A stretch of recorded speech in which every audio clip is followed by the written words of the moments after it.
International social media Patel Prahlad भाई।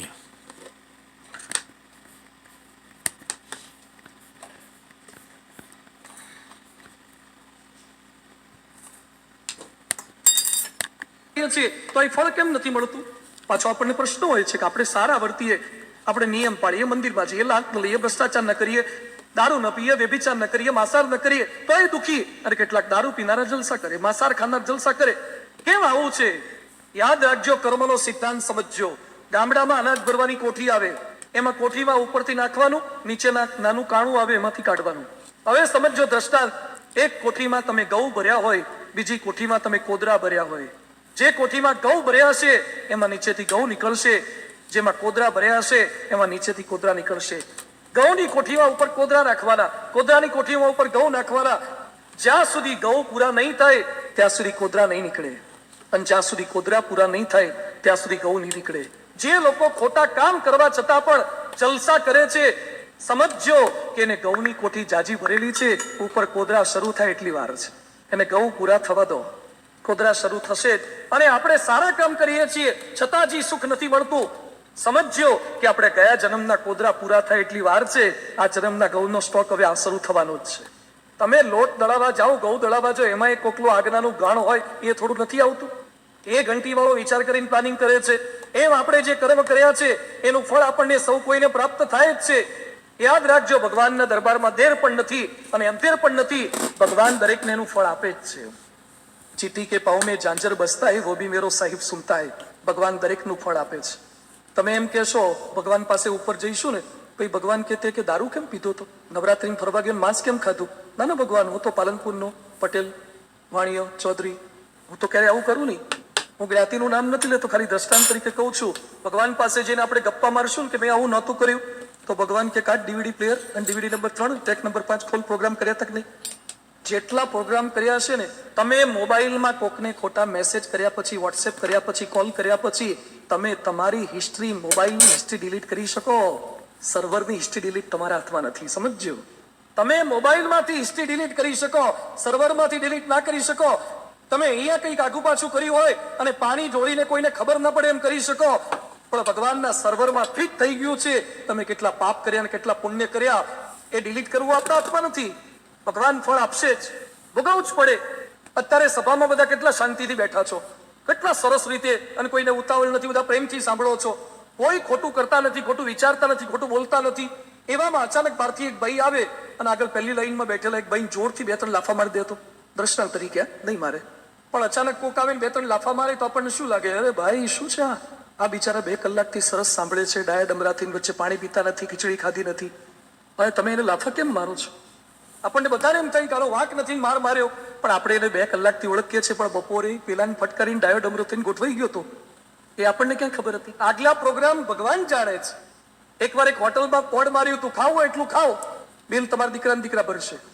હોટલનું સરસ board હતું, ખાવું એટલું ખાઓ, બિલ તમારા દીકરાને દીકરા ભરશે। એટલે 2 મિત્રો એન્ટર થઈ ગયા અને ખાધું, પીઝા, પાસ્તા, જેટલું ફાવે એટલું, છોલે ભટુરે બધું એટલું માગ્યું ને, 500, 800, 800 રૂપિયાનું ખાઈ ગયા। અને બહાર નીકળ્યા, ભાઈ ઓળખા ખાતા ખાતા સ્પ્રાઇટ પીધી, સોડા પીધી, બધું કેટલું પીધું, બહાર નીકળ્યા અને ત્યાં 1500 બિલ આવ્યું। If I die tomorrow, બડ માર્યું છે ને ખાવ એટલું ખાવ, દીકરાને દીકરા બિલ ભરે। આ બિલ શેનું આવ્યું? એ કે તમારું નથી, તમારા દાદા ખાઈ ગયા હતા ને એનું છે, આ તમારા દાદા પ્રોગ્રામ કરી ગયા હતા એનું બિલ છે। એમ કેટલાકને અત્યારે ફળ મળે છે, તમને કેટલાકને ગરીબ જુઓ એટલે દયા આવે છે, ને આવી જોઈએ, દયાનો વાંધો નથી। કેટલાકને અપંગ જોઈએ એટલે એમ થાય છે કે આની સાથે કેમ એવું થયું? કર્મનો સિદ્ધાંત છે। જેણે આગલા જન્મની અંદર કોઈને દેશ માત્ર દીધું નથી, એને આ જન્મે લોકો પાસેથી વાડકો લઈ લઈ લેવાનો વારો આવશે।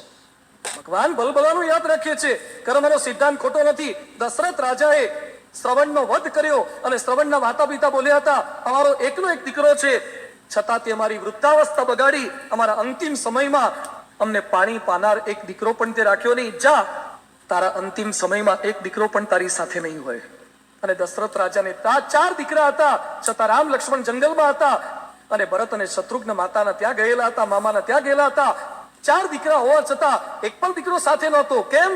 કર્મનો સિદ્ધાંત એમાંથી છટકી નહીં શકાય। એટલે લાંચ લેતા પહેલા, દુરાચાર કરતા પહેલા, ભ્રષ્ટાચાર કરતા પહેલા થોડોક આલો વિચાર કરજો।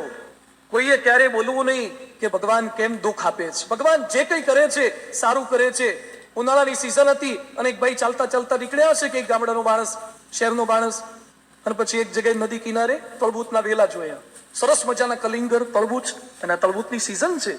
મોટા મોટા તળબૂચ, વજનદાર તળબૂચ, 2-2 કિલોના, 3-3, 4-4, 5-10 કિલોના તળબૂચ. અને વેલા જોયા તો નાના નાના પટલા પટલા વેલા. એટલે આ શું બોલે, ભગવાન ખરા છે. આવડા મોટા તળબૂચ અને એના પટલા પટલા વેલા, અને આવડો મોટો વડલો અને એમાં આવડા આવડા ટેટા. તળબૂચ તો વડલા પર હોવા જોઈએ અને ટેટા તો વેલા પર હોવા જોઈએ. અને પછી ભગવાનની ટીકા કરતો કરતો વડલા નીચે ગયો, પાછળ ટેટા જો કે ભગવાન બાપે જ છે. આવડો મોટો વડલો ને આવડું નાનું નાનું ટેટું મૂક્યું, અને એવામાં વર્ષ પેલો વૈશાખી વાયરો આવ્યો, પવન આવ્યો, અને એ તો સૂતો તો અચાનક એક ટેટું હેઠું પડ્યું અને કપાળમાં પડ્યું અને તમરાઈ ગયું એવું થયું. અને તરત બોલે, ભગવાન જે કઈ કરે સારું કરે છે. જો ઉપર તળબૂચ હોત તો મરી જા. એટલે તળબૂચ જ્યાં હોય ત્યાં ભલે રહ્યું ને ટેટા જ્યાં હોય ત્યાં ભલે રહ્યા, તું તારું સંભાળ ને. ભગવાનને શિખામણ આપવા જાય કે ભગવાને આમ કરવું જોઈએ. એકવાર એક ભક્ત ને ભગવાન વચ્ચે સંઘર્ષ થયો. ભક્ત ભગવાનને કે ભગવાન તમને ચલાવતા આવડતું નથી, એક દિવસ મને ભગવાન થવા દો. ભગવાન કે તું ભગવાન થઈશ? હા કે મારે ભગવાન થવું છે, એક દિવસ મને ભગવાન થવા દો અને તમે ભક્ત થઈ જાઓ. ભગવાન કે પણ એક શરત છે, તારે કશું બોલવાનું નહીં, જેમ ચાલે છે એમ ચાલવા દઈશ. હા કે ચાલવા દઈશ, પણ મને ભગવાન થવા દો. એટલે મૂર્તિમાં ભગવાન થઈને ઉભો રહી ગયો મંદિરની અંદર. ભગવાન કે બોલતો નહીં. હા કે નહીં બોલું. અને પેલો ભક્ત ભગવાન થઈ ગયો, ભગવાન ભક્ત બની ગયા. અને આ બાજુ પેલો ભગવાન બનીને બેઠો તો ત્યાં જ એક શેઠ આવ્યા, પૈસાદાર હતા શેઠ. અને પછી ભગવાનને પ્રાર્થના કરે છે, ભગવાન બહુ પૈસા તો છે પણ મોટી કરોડોની ડીલ થાય એવું છે, અને કૃપા કરજો કે મને લાખો કરોડોનો નફો થાય. એમ પ્રાર્થના કરીને તરત દંડવત કરવા માટે હોઈ ગયા. દંડવત કર્યા ભગવાનના ચરણોમાં. જેવા દંડવત કર્યા એમનું પાકીટ નીચે પડી ગયું અને શેઠ ઊભા થઈ ગયા. શેઠને ખબર ન રહી, પાકીટ તરી ગયું. શેઠ તો જવા લાગ્યા. એટલે પેલા ભક્ત જે ભગવાન બન્યો હતો એ બોલવા ગયો, એ શેઠ તમારું, પણ ભગવાનની શરત હતી, બોલાય નહીં. એટલે મૌન થઈ ગયો. પાકીટ ત્યાંનું ત્યાં પડી રહ્યું. અને પછી એક ગરીબ માણસ આવ્યો, એને ભગવાનને પ્રાર્થના કરી, ભગવાન આટલા વર્ષોથી તમારી સેવા પૂજા કરું છું, આજ સુધી કઈ માંગ્યું નથી. હવે મારી એકની એક દીકરીના લગ્ન છે અને લગ્ન કરવા માટે પૂરતા પૈસા નથી, તો થોડી કૃપા કરજો. એમ પ્રાર્થના કરીને એને દંડવત કર્યા. જેવા દંડવત કર્યા હાથમાં પાકીટ આવ્યું. બોલો કે વાહ, તમારે તો થોડી ઘણી મુદત નથી, તરત આપો છો. રાજી થઈ ગયો, પાકીટ લઈને જવા દો. ત્યાં પાછા ભગવાન બોલવા ગયા, એ ભાઈ, ત્યાં ભગવાનની શરત હતી, બોલવાનું નહીં. એટલે બોલાય નહીં, જે થાય એ થવા જ દેવાનું, જોવા જ દેવાનું. અને ત્યાં ત્રીજો એક માણસ આવ્યો, એ નાવિક હતો અને બોટની અંદર અઠવાડિયા સુધી જવાનો હતો, ઊંડે ઊંડે દરિયામાં જવાનો હતો. એટલે ભગવાનને પ્રાર્થના કરી, ભગવાન સુનામી ના આવે, વાવાઝોડું ના આવે, મારી બોટને કે મને નુકસાન ના થાય એવું કરજો. અને અચાનક એ વખતે જે પહેલા જે શેઠ આવ્યા હતા, જે પોતાનું પાકીટ ભૂલી ગયા હતા, એ તપાસ કરતા કરતા આવ્યા, ક્યાંય ન મળ્યું. એટલે પોલીસને લઈને આવ્યા અને પોલીસને કહે છે, આ જ માણસ મારા ગયા પછી આવ્યો લાગે છે, એને પકડી લો. પેલો કે મેં નથી લીધો. શેઠ કે પકડી જ લો. અને પેલાથી હવે ના રહેવાયું. એટલે પેલા ભગવાન જે ભક્ત બન્યું તો એ બોલી ગયો કે એનો કોઈ જ વાત નથી, એને પાકીટ નથી લીધું. આની પહેલા એક જણો આવ્યો તો ને એ લઈને ગયો છે. એટલે પેલાને જતો કર્યો, અને જે પેલો ગરીબ આવ્યો તો દીકરીના લગ્નની વાત કરવા માટે, એને પકડીને લઈ ગયા. સાંજ પડી ગઈ. પછી ભક્તને ભગવાન ભેગા થયા. ભગવાન કે કેવું રહ્યું તને? એ કે વાત જવા દો.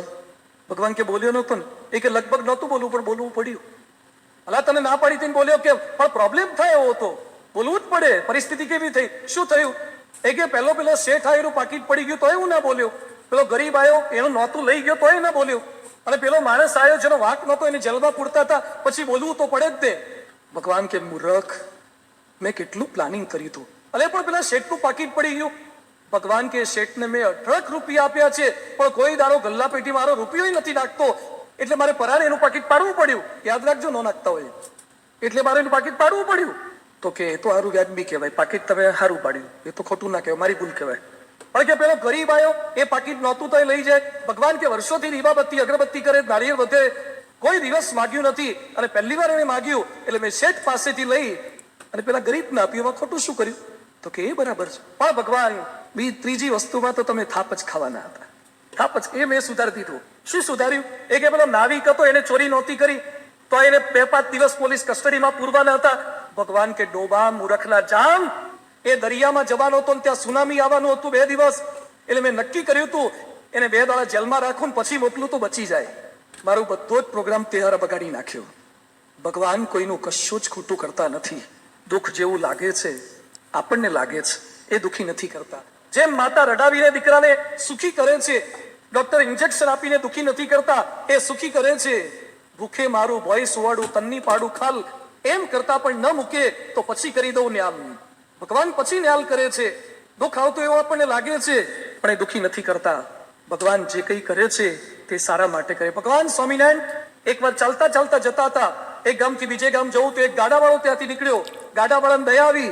એ કે સ્વામિનારાયણ ભગવાન છે તો મારા ગાડામાં બેસાડું, આવો કે મારા ગાડામાં બેસો. ગાડામાં બેઠા. પછી એક જગ્યાએ વિસામો કરવાનો હતો. ત્યાં બીજું એક વરરાજાનું ગાડું આવ્યું તો જાન લઈને જતા હતા. અને એ લોકોમાંથી અચાનક ગુમ પડી કે આપણો દાગીનાનો ડબ્બો ક્યાંક ગુમ થયો છે. દાગીનાનો ડબ્બો ગુમ થયો છે. બહુ તપાસ કરી, મળ્યો નહીં. એટલે આ ગાડાવાળાને પૂછવાયા કે ભાઈ તમે અમારો દાગીનાનો ડબ્બો જોયો છે? તે જે ગાડાવાળાએ ભગવાન સ્વામિનારાયણને બેસાડે તેને શું કીધું? ના ભાઈ, અમે નથી જોયો, અમે તો હમણાં જ આયા, અમે કઈ ડબ્બો લીધો નથી. તે પેલો માલિક જે જાનવાળા વ્યક્તિ હતા એ જતા હતા. એટલે ભગવાન સ્વામિનારાયણે પાછા બોલાયા. એ કે આ ખોટું બોલે છે, આણે જ ચોર્યો છે. એટલે પેલા લોકોએ તો કશું પૂછપરછ કર્યા વગર પેલાને અડફેટમાં વાળી જ કરી અને ઠપકાર્યો અને મારતા હતા. 2-5 જણા ભેગા થઈને મારતા હતા કે આરા ચોરે છે અમારો દાગીનાનો ડબ્બો. ત્યાં એ લોકોના જાનના ગાડામાંથી કોકે બૂમ પાડી કે ભાઈ આપણા ગાડામાં ગોદડી છે. ધીમે ધીમે ખસતો ખસતો ખૂણામાં જતો રહ્યો તો અને મળી ગયો છે. એટલે પેલા લોકોએ પેલાને ખંખેરી અને સોરી કીધા વગર જતા રહ્યા. અને પેલા તો જતા રહ્યા. પેલા એ માંડ થોડું હરખું કર્યું ને પછી ભગવાન સ્વામિનારાયણને પાછા ગાડામાં બેહાડ્યા તો ખરા, ઉતાર ન દીધા. પછી એને પૂછ્યું તમે તો હેડતા જતા હતા, ચાલતા જતા હતા, મને તમારા પર દયા આવી, મેં તમને ગાડા બેહાડ્યા, એનું તમે મને ફળ દીધું. મેં તમારા પર ઉપકાર કર્યો અને તમે મને લેવા દેવા વગરનો માર ખવડાવ્યો. તમને ખબર હતી કે મેં દાગીનાનો ડબ્બો નથી ચોર્યો તો એ મને માર કેમ ખવડાયો? ભગવાન સ્વામિનારાયણ કે જે લોકો તને મારી ગયા ને એને તારી સાથે 7 જન્મનું વેર હતું અને તું 7 વખત જન્મે ને 7 વખત એ લોકો તને મારવાના હતા, ખૂન કરવાના હતા અને તે મને ગાડામાં બેસાડીને આટલી મદદ કરી એટલે મારે તને કંઈક ઉપકાર તો કરવો. એટલે મેં આ 7 મિનિટમાં મામલો પતાવ્યો. તો કે હજી 10 મિનિટ રાખ્યું હોત તો વાંધો નહોતો. તમને કોક છરો લઈને આવે અને તમારી છાતી પર કાપો મૂકવા જાય તો મૂકવા દો. એ ભાઈ છાતી અડાડીશ નહીં. પણ ડોક્ટર એમ કે કોલેસ્ટ્રોલ થયું છે, 3-3, 4-4 નળીઓ બધી બ્લોકેજ છે, તાત્કાલિક બાયપાસ કરવું પડશે. સાહેબ બાયપાસ કરવું પડે? આ કે શું કરવાનું? છાતી ચીરવી પડે. ભાઈ સાહેબ છાતી ચીરવાની? આ કે છાતી ચીરે તો જ હૃદય હરખું થાય. સારું તાર ચીરો. છાતી ચીરાઈએ 2.5 લાખ અને 5 લાખ સામેથી આપીએ અને કળસીએ ડોક્ટર ટાકા લે અને તોય પાછા શું કે ડોક્ટરનું કામ સારું છે. આખી રાખી તને છાતી ચીરી નાખી અને તોય પાછા કે ડોક્ટરનું કામ બહુ સારું. તમારું હૃદય જો સુધરતું હોય ને તો છાતી પર કાપો મૂકવા દેજો. છાતી ચીરનાર ડોક્ટર ખરાબ નથી, એને તમારું હૃદય બચાવવું છે એટલે છાતી ચીરે છે. એમ ભગવાન તમને દુઃખ આપે છે કારણ કે શરીરને દુઃખ આપશે પણ આત્માને બચાવી લેશે, આત્માને સાચવી લેશે. ભગવાનને સમજજો, ભગવાન ક્યારેય કોઈને ખોટા દુઃખ નથી આપતા. કટોકટીમાં ભગવાન જ રસ્તો બતાવે છે. જિંદગી એ કોઈ સીડી નથી, સીડીમાં 2 પગથિયા વચ્ચેનું અંતર સમાન આવે. સીડી તો ગિરનાર છે, ક્યારેક ચડવાનું આવશે અને ક્યારેક ઉતરવાનું આવશે. મોટા મોટા માણસો, રોનાલ્ડ નિક્સન જે ફ્રેન્ચ પાયલોટ હતા, પ્રથમ વિશ્વ યુદ્ધની અંદર જર્મન દેશ પર એટેક કરવા માટે ગયા. વાદળાની અંદર પ્લેન સંતાઈ ગયું, કંટ્રોલ ગુમાવી બેસો. 5 સૈનિકો હતા, નાસ્તિક હતા. આ નાસ્તિક નિક્સન પણ નાસ્તિક. મૃત્યુ સામે દેખાયું અને પ્રાર્થના કરી અને એ સમયે શું બોલ્યો? હે ભગવાન, જો હોય તો મને બચાવજો, હું તારામાં માનીશ. અને પ્લેન અથડાઈ જ જવાનું હતું ને અથડાયું જ. ધડાકા સાથે તૂટ્યું, ફ્રાન્સમાં તૂટ્યું. 4 સૈનિક મરી ગયા. આ એકલે જ બચ્યો રોનાલ્ડ નિક્સન એનું નામ, ફ્રેન્ચ પાયલોટ. પછી ભગવાનની શોધ કરતો કરતો ભારતમાં આવ્યો. ગીતા વાંચી, ઉપનિષદ વાંચ્યા, કૃષ્ણ ભક્તિ વાંચી અને છેવટે એને દીક્ષા લીધી અને યોગી કૃષ્ણ પ્રેમ નામનો સાધુ થયો. શું હિન્દુત્વ છે! સાવ નાસ્તિક ફ્રેન્ચ પાયલોટ પણ ભગવાનમાં માનતો થઈ ગયો. અનુભૂતિ એને થઈ એટલે તો ભગવાનનું બળ, ભગવાનની શક્તિ. ભગવાન અશક્યને શક્ય કરી શકે છે. વિવેકાનંદ સ્વામી 1893માં શિકાગોમાં પ્રવચન કરવા માટે ગયા. વિવેકાનંદ સ્વામીની કોઈ તૈયારી નહોતી, એની આગળવાળા તૈયારી કરી રહ્યા હતા. અને વિવેકાનંદ સ્વામી જેવા સ્ટેજ પર બોલવા માટે ગયા, my dear sisters and brothers, અને તાળીઓ પડી. વિવેકાનંદ સ્વામીએ પ્રવચન પછી એમની એક શિષ્યા આલા સિંગાને જે લેટર લખ્યો છે, મેં વાંચ્યો છે.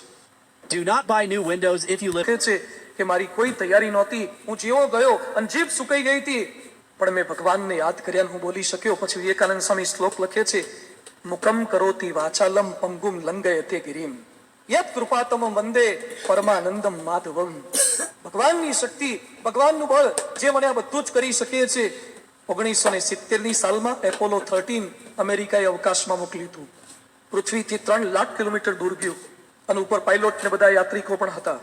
અને એ સમયે પૃથ્વી સાથેનો સંપર્ક, કમ્પ્યુટર સિસ્ટમ આખી ખોરવાઈ ગઈ. હવે કઈ રીતે નીચે ઉતારવા એ લોકોને ગ્રેવિટીની બહાર જતા રહ્યા હતા? કોઈક માણસ માળીએ ચડી ગયો હોય ને અને નીચેથી સીડી લઈ લે તો ઉપરથી ભૂસકો મારે, પણ ગ્રેવિટીની બહાર જતા રહ્યા હોય 3 લાખ કિલોમીટર, એને કેમના નીચે ઉતારવા? American president Richard Nixon announcement શું કરે છે? there is nothing we can do. આપણે કશું જ કરી શકીએ એમ નથી. only I request the all of the American nation to get down on his knees and pray for 3 men who had gone out in space. જે લોકો આકાશમાં 3 વૈજ્ઞાનિક જતા રહ્યા છે એને નીચે લાવવા માટે અમેરિકાની કોઈ બુદ્ધિ શક્તિ કમ્પ્યુટર કામ નહીં લાગે. બધાને પ્રાર્થના કરવાની વિનંતી કરું છું કે જે ભગવાનને માનતા હોય ઘૂંટડીએ પડીને પ્રાર્થના કરો. અને બધાએ જેવી પ્રાર્થના કરી એપોલો 13 નીચે આવ્યું, સંપર્ક સધાઈ ગયો. ભગવાન અશક્યને શક્ય કરે છે. મિસ્ટિક ઇન્ડિયા ફિલ્મનું શૂટિંગ નેપાળની અંદર ચાલતું હતું, દિલ્હી અક્ષરધામમાં, ગાંધીનગર અક્ષરધામમાં બતાવી છે. એમાં નેપાળમાં શૂટિંગ કરવા ગયા માઉન્ટ એવરેસ્ટ બાજુ, બરફ નહીં, અને પ્રમુખ સ્વામી મહારાજ ગોંડલમાં બિરાજમાન હતા અને સ્વામીજીને વિનંતી કરી, સ્વામી બરફનું શૂટિંગ કરવું છે, હિમાલયનું શૂટિંગ કરવું છે, બરફ નથી. સ્વામી કે ભગવાનને પ્રાર્થના કરશો. 2 હેલિકોપ્ટર ભાડે કર્યા હતા ફિલ્મનું શૂટિંગ કરવા માટે. સ્વામી કે પ્રાર્થના કરીએ છીએ, અક્ષરદેવીમાં ધૂન કરીએ છીએ, બરફ થશે. આગલા દિવસે નહીં અને બીજા દિવસે જેવા હેલિકોપ્ટર લઈને ગયા અને બરફથી આખી ચાદરથી મઢી દીધો હોય એવો આખો પર્વત બની ગયો હતો. એ ફિલ્મનું શૂટિંગ આખું દિલ્હી અને ગાંધીનગર અક્ષરધામમાં બતાવવામાં આવે છે. આ કોઈ અંધશ્રદ્ધા નથી, આ કોઈ કામણ તુમણની વાતો નથી. સાચી તાકાત જનરેટ થશે, આમાંથી એક બળ પ્રગટ થશે. એટલે પરમ પૂજ્ય પ્રમુખ સ્વામી મહારાજ પાસે અબ્દુલ કલામ આવ્યા. એમણે 5 ફિલ્મ નક્કી કર્યા હતા ભારતને મહાન બનાવવા માટે, અને એમાંથી સ્વામીજીએ બધા જ ફિલ્મ જોયા પછી શું કીધું કે આમાં શ્રદ્ધા નામનું તત્વ ઉમેરી દો, શ્રદ્ધા ઉમેરી દો.